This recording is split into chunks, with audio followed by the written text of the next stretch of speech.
এই 26-এর ধর্মযুদ্ধে এটা তো মেয়ার একটা ইলেকশন ছিল না, এটা শুধুমাত্র একটা সরকার গড়ার আর নির্বাচিত হয়ে আসার ইলেকশন ছিল না, এটা ছিল ধর্মযুদ্ধ। সেই ধর্মযুদ্ধতে যারা জিতে এসেছেন আমি তাদের অভিনন্দিত করছি। স্যার, একটা জিনিস করতে হবে, মাননীয় মুখ্যমন্ত্রী রয়েছেন, এই সদনে কোন রাষ্ট্র বিরোধী স্লোগান, দেশ বিরোধী স্লোগান চলবে না, আইন করে বন্ধ করতে হবে, আইন করে বন্ধ করতে হবে, প্রয়োজনে বিল এনে। পশ্চিমবাংলা সাপ মুক্ত হয়েছে, পশ্চিমবাংলা পাপ মুক্ত হয়েছে, পশ্চিমবাংলা ভয় মুক্ত হয়েছে। যারা যারা হাউসের ভেতরে মাননীয় শোভনদেব চট্টোপাধ্যায় মহোদয়, তাকে বলতে হলো, এখানে এক বলতে হচ্ছে, কিছু করার নেই। কালকে কেউ হাইকোর্টে গেছিলেন, আজকে সর্বভারতীয় তৃণমূল কংগ্রেসের সারা বাংলার দল, তার আবার সর্বভারতীয় সাধারণ সম্পাদক, সে ব্লক অঞ্চল থেকে বিজেপি প্রার্থীদের, থামুন, বলাই জানেন কিছু, থামুন, 5 দুটো টাকা সব বলা যায়, এটা কিছু হবে না বলে উঠে লাভ নেই, বসো, উঠে লাভ নেই, বসো না, বলতে দিতে হবে। নাম করিনি, সে বলেছিল তাদের হাড়গোড় ভেঙে দেওয়া হবে। আমি বলবো সে যেন এবার বেরোয়, বিজেপি কিচ্ছু করবে না, তার ব্যবস্থা তৃণমূলই করবে, জনগণ করবে। আজকে পোস্টপোন ভায়োলেন্সের কথা এদের মুখে আসে, নির্লজ্জ বেহায়া না হলে পোস্টপোন ভায়োলেন্সের কথা বলে। একটা নির্বাচন হয়েছে পশ্চিমবাংলায়, রক্তপাতহীন, লাশহীন, এই সাইন দেখিয়ে রক্তের ওপর দিয়ে, লাশের ওপর দিয়ে আজকে 150-র ওপর গুনতে হতো স্যার আপনাকে লাশ। বিজেপি যদি এই সরকার আবার ফিরে আসতো, 150-র ওপর লাশ, ঘর বাড়ি জ্বালিয়ে দেওয়া, দোকানপাট জ্বালিয়ে দেওয়া, আর লক্ষ লক্ষ বিজেপি সমর্থক কর্মীরা বাড়ি ঘর দুয়ার পাড়া ছাড়া থাকে।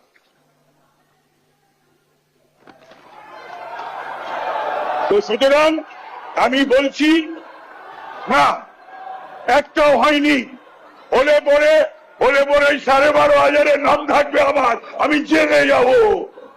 আমি যদি মাননীয় মুখ্যমন্ত্রী, আমি যদি কোন রকম কোন ভায়োলেন্সে জড়িত থেকে থাকি, ওই 12,000 আমার নাম থাকে, আমি জেলে পাঠিয়ে দেবেন তো, যেমন এদেরকে পাঠাবেন, আমায় পাঠিয়ে দেবেন।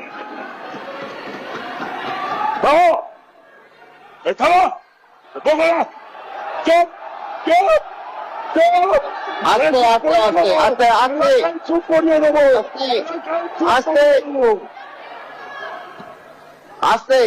তাই আমি বলবো আপনি অপেক্ষা করবেন না নবান্নের বা রাইটার্সের ফোনে, আপনি অপেক্ষা করবেন না নবান্নের বা রাইটার্সের চিরকুটে। এই অগাস্ট হাউসকে অপবিত্র করেছে, এই অগাস্ট হাউসের পবিত্রতা ফিরিয়ে আনার দায়িত্ব আপনার উপর নষ্ট হয়েছে, আপনাকে সেই দায়িত্ব পালন করতে হবে। এই বলে আমার বক্তব্য শেষ করছি। জয় শ্রীরাম, ভারত মাতার জয়।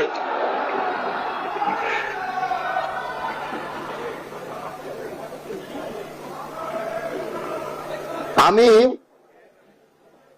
এখন অল ইন্ডিয়া সেকুলার ফ্রন্টের শ্রী মোহাম্মদ নওশাদ সিদ্দিকীকে তার বক্তব্য রাখার জন্য অনুরোধ করছি।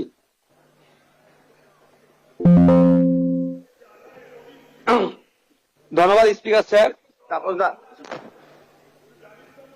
আপনাকে অল ইন্ডিয়া সেকুলার ফ্রন্ট পার্টির পক্ষ থেকে স্বাগত জানাচ্ছি স্পিকার নির্বাচিত হওয়ার জন্য।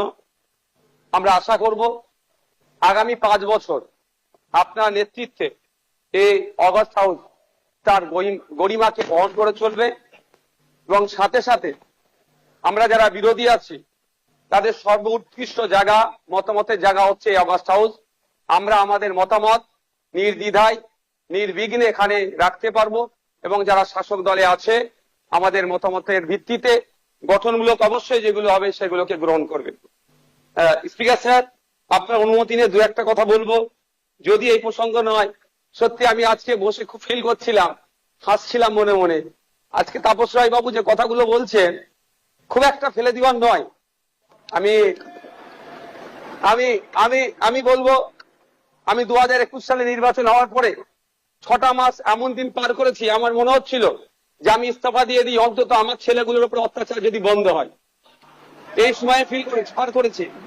পোস্টপোল ভায়োলেন্সে 2021 সালে, আমি এতে কিন্তু বিজেপিকে দরার সার্টিফিকেট দিচ্ছি না, কিন্তু 2021 সালে যে সমস্যার সম্মুখীন আমরা হয়েছিলাম, আমাদের কর্মী খুন হয়েছিল, একাধিক বাড়িঘর লুটপাট হয়েছে, ভাঙচুর হয়েছিল, সে অর্থে।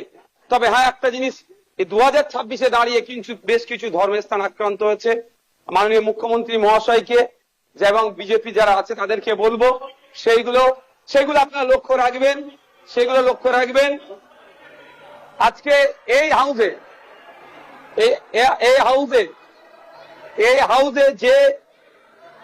যে কথা চালাচালি হচ্ছে, আমি বসে বসে ফিল করছিলাম, সময় গিয়েছে আমাদের বক্তব্য, বিরোধীদের বক্তব্য শাসকের পছন্দ হয়নি, চিৎকার করে বন্ধ করে দেওয়া হয়েছে। এই হাউসেও কিন্তু 21 থেকে 26 আমরা দেখেছি। আমরা আশা করব ওই দিনটা আসবে না।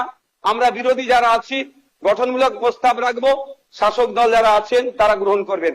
মাননীয় মুখ্যমন্ত্রী মহাশয় একটা কথা বললেন, খুবই ভালো লাগলো। আমরা যারা একাধিকবার বিভিন্ন দপ্তরে লেটার করেছি, ন্যূনতম রেকগনাইজ আমাদের লেটারকে করা হয়নি, ইনক্লুডিং চিফ মিনিস্টারের কাছে। আজকে যে কথা বলেছেন এটাকে আমি স্বাগত জানাচ্ছি, যে উনি অন্তত কথা বলেছেন যে মিনিস্টাররাও রিকগনাইজ করবে, অর্থাৎ প্রাপ্তি স্বীকার করবে। আর একটা কথা উনি বলেছেন, অল্প হলেও কাজ করব। আমরা বিরোধী, আমরা পজিটিভ কথা বলবো, রাজ্যের স্বার্থে বলবো, রাজ্যের জনগণের স্বার্থে বলবো। অহেতুক বিরোধিতা করার জন্য বিরোধিতা আমরা করব না। সুতরাং মুখ্যমন্ত্রী মহাশয়কে বলবো, অল্প নয়, আমরা যেগুলো আর্গুমেন্ট করব, আমরা যে ডিমান্ডগুলো রাখবো, ব্যক্তি স্বার্থের জন্য নয়, মানুষের স্বার্থে, নির্বাচিত হয়ে এসেছি তাদের স্বার্থে, সেগুলো আপনি পুরোপুরি যদি আমাদের জন্য, বাংলার মানুষের জন্য করেন, আমরা আপনার কাছে অবশ্যই কৃতজ্ঞ থাকবো। আবারও মুখ্যমন্ত্রী মহাশয়কে ধন্যবাদ জানাবো। দীর্ঘদিনের স্বপ্ন এটা আমাদের সকলেরই, যে আমাদেরকে নির্বাচিত করে এই হাউসের মধ্যে পাঠাচ্ছে। মাসের শেষে আমরা 1,21,000 টাকা নিয়ে বাড়ি যাচ্ছি। আমরা সেই জনগণের জন্য কি রোল প্লে করছি, কি বক্তব্য দিচ্ছি হাউসের মধ্যে? না, হাউসের মধ্যে এসে শুধু সময় কাটিয়ে চলে যাচ্ছি। যে আপনি লাইভ স্ট্রিমিং এর যে কথা বলেছেন, এটাও আমি আপনাকে কৃতজ্ঞতা জানাচ্ছি, স্বাগত জানাচ্ছি। এটা হওয়াটা খুবই দরকার ছিল।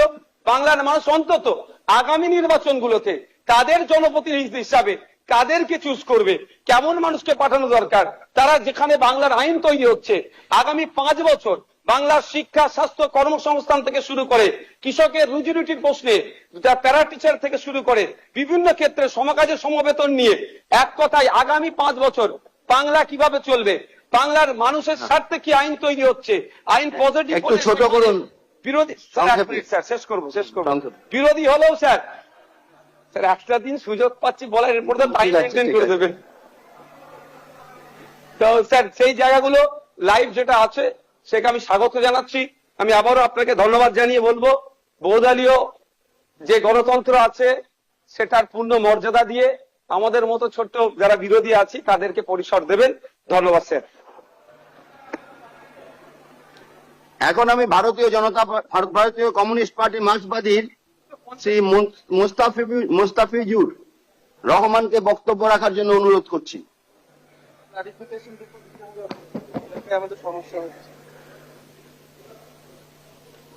প্রথমেই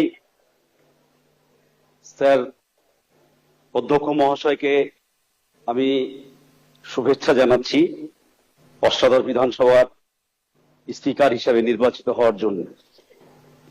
যদিও আজকের অধিবেশনটাই হতো যে আমাদের মাননীয় অধ্যক্ষকে নির্বাচনের জন্য, আমি যতদূর যদি ভুল না করি, তাহলে এখানে মূলত সেই প্রসঙ্গেই আলোচনা হওয়াটা বাঞ্ছনীয় বলে আমার মনে হয়েছে। আজকে নতুন হিসাবে যেটা দেখলাম সেটা আগামী দিনে যাতে এই বিধানসভাতে এই গরিমা যুক্ত বিধানসভা, যে বিধানসভায় আমরা আজকে শপথ নিচ্ছি, এই বিধানসভায় ডক্টর প্রফুল্ল ঘোষ, ডক্টর বিধানচন্দ্র রায়, ব্যারিস্টার সিদ্ধার্থ শঙ্কর রায়, মাননীয় জননেতা জ্যোতি বসু, মুখ্যমন্ত্রী বুদ্ধদেব ভট্টাচার্য, পরবর্তী ক্ষেত্রে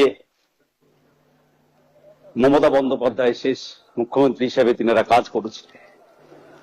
সেই বিধানসভার গরিমা আমাদের সব সদস্যকে রক্ষা করতে হবে, এটাই হচ্ছে যে কাজ। আমি শুধু মুর্শিদাবাদের ডোমকল থেকে নির্বাচিত হয়ে যেদিন মঙ্গলবার শপথ গ্রহণ করলাম, সেদিনই একটু আবেগতাড়িত হয়ে গেছিলাম যে আমি কোথায় এসে এই শপথ নিচ্ছি। সেই প্রসঙ্গে হতো যে আমাদের এই নামগুলো যেগুলো করলাম আমি, তাদের কথা মনে পড়ছিল। আরো প্রতিনিধিদশা অনেক নেতৃত্ব আমাদের রাজ্যের স্বাধীনতা সংগ্রামী, তারা এই বিধানসভায় পা রেখেছিলেন, তারা আমাদের দেশের জন্য লড়াই করেছিলেন। একই রকম ভাবে আমার মনে পড়ছিল আনিসুর রহমানের কথা, ডোমকলের বিধায়ক, দীর্ঘদিনের প্রায় 25 বছর মন্ত্রী ছিলেন এবং হচ্ছে যে তারপরে আবার 10 বছর বিধায়ক হিসেবে ছিলেন। স্যার, এটা ঘটনা যে আজকে দাঁড়িয়ে নির্বাচনের পরবর্তী ক্ষেত্রে সংখ্যার দিক দিয়ে বিজেপি ব্যাপক সংখ্যাগরিষ্ঠতা পেয়েছে, আমাদের রাজ্যে ম্যান্ডেট পেয়েছে, এটা অস্বীকার করার তো কোনো জায়গা নেই। মানুষ ভোট দিয়েছে, নির্বাচিত করেছে। কিন্তু বিধানসভা বা লোকসভা আমরা জানি যে আমরা যে কথাগুলো শুনে এসেছি বা শিখে এসেছি রাষ্ট্রবিজ্ঞানে, সেটা হচ্ছে যে হাউস বিলংস টু অপোজিশন। বিধানসভা বা লোকসভা হচ্ছে বিরোধী, এবং এই বিরোধীদের যে কথা বলার অধিকার বা বিরোধীদের যে হচ্ছে যে বক্তব্য রাখার অধিকার, বিশেষ করে সরকারের যে কাজ কর্ম, সেইগুলো গঠনমূলকভাবে সমালোচনা করা, ত্রুটিগুলো ধরিয়ে দেওয়া, এটাই হচ্ছে যে বিরোধীদের একমাত্র কাজ। আমরা মনে করি যে হচ্ছে যে সরকারের দর্পণ হচ্ছে যে এই অধিবেশন কক্ষ, যার ফলে হচ্ছে যে আমরা, এটা কথা ঠিক, 34 বছর আমরা সরকার চালিয়েছি আমাদের, তারপরে আমরা গত নির্বাচনে শূন্য হয়েছিলাম। মানুষ এবারে নির্বাচনে আমাদের একজন প্রতিনিধি বামপন্থীদের আমাকে নির্বাচিত করেছে, আমি একা। কিন্তু আমি মনে করি যে অধ্যক্ষ মহাশয়, আপনি সবসময় যা আমাদের